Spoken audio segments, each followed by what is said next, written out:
Hello दोस्तों, आप देख रहे हैं scary night tales with Faraz Malik. अगर आपको ऐसी ही भूत या जिन्नात और रहस्यों से भरी रोमांचक कहानियाँ पसंद हैं तो अभी हमारे चैनल को सब्सक्राइब कर लें।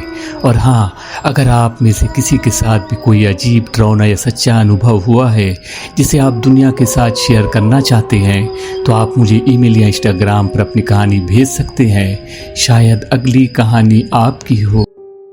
दोस्तों, आज की कहानी में आगे बढ़ने से पहले अगर आपने हमारा चैनल सब्सक्राइब नहीं किया है तो अभी कर लीजिए एंड साथ में वीडियो को लाइक ज़रूर कर दीजिएगा। हेलो दोस्तों, उम्मीद है आप सब अच्छे होंगे। आज की जो कहानी है वो एक फूड डिलीवरी बॉय की सच्ची घटना पर आधारित है और यकीन मानिए ये कहानी आपको अंदर तक हिला कर रख देगी।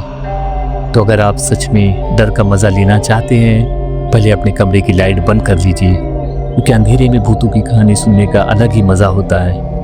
यह खौफनाक कहानी हमें भेजी है राजीव जी ने और अब आप ये पूरी दास्तान सुनेंगे राजीव जी की अपनी जुबानी। मेरा नाम राजीव है और मैं लखनऊ के एक फूड डिलीवरी राइडर के तौर पर काम करता हूँ। मेरा काम रात के 3 बजे तक चलता है और अक्सर हमें सुनसान इलाकों से भी गुजरना पड़ता है। लेकिन जो वाकया 8 महीने पहले मेरे साथ हुआ वो आज तक मेरी रूह तक में जिंदा है। उस रात मैं अलीगंज से एक पिज़्ज़ा डिलीवरी लेकर डालीगंज की तरफ बढ़ रहा था। रास्ते में एक इलाका आता है गोमती नगर का ब्लॉक सी, जहाँ एक पुराना कब्रिस्तान भी है। बिल्कुल उसी कब्रिस्तान के सामने से मेरी बाइक गुजर रही थी। उस समय रात के 1:30 बज रहे थे। रास्ता पूरी तरह से सुनसान अंधेरे में डूबा हुआ और हवा में एक अजीब सी ठंडक थी। मैंने जैसे ही ऑर्डर डिलीवर किया और वापस लौटने लगा, मन में बेचैनी बढ़ने लगी। रास्ता बिल्कुल सुनसान और खाली था और चारों तरफ सिर्फ सन्नाटा था। जैसे ही मैं सरोज अपार्टमेंट के पास पहुंचा, जो उस कब्रिस्तान के बिल्कुल पास है, मेरी नज़र एक लड़की पर पड़ी। वो सफ़ेद लहंगे में पूरी तरह सजी धजी ठीक कब्रिस्तान के गेट के सामने अकेले खड़ी थी। उस वक्त रात के 2 बज रहे होंगे। मैं बिल्कुल सहम गया। इतनी रात को अकेली लड़की, वो भी तैयार होकर, कुछ समझ नहीं आ रहा था। जैसे ही मैं उसके पास से गुजरा, उसने आवाज़ लगाई, डिलीवरी बॉय मेरी बात सुनो। ये सुनकर मेरे हाथ कांपने लगे, फिर भी मैं रुक गया।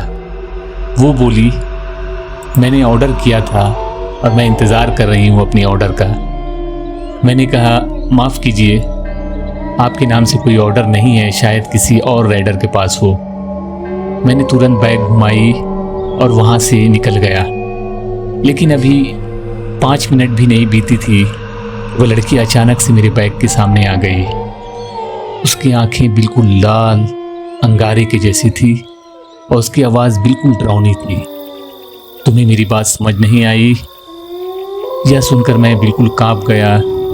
जिस लड़की को मैंने गेट पर खड़ा देखा था, वो कैसे मुझसे तेज़ रफ्तार से सामने आ गई। मैंने बिना कुछ सोचे बैग घुमाई और भागने लगा।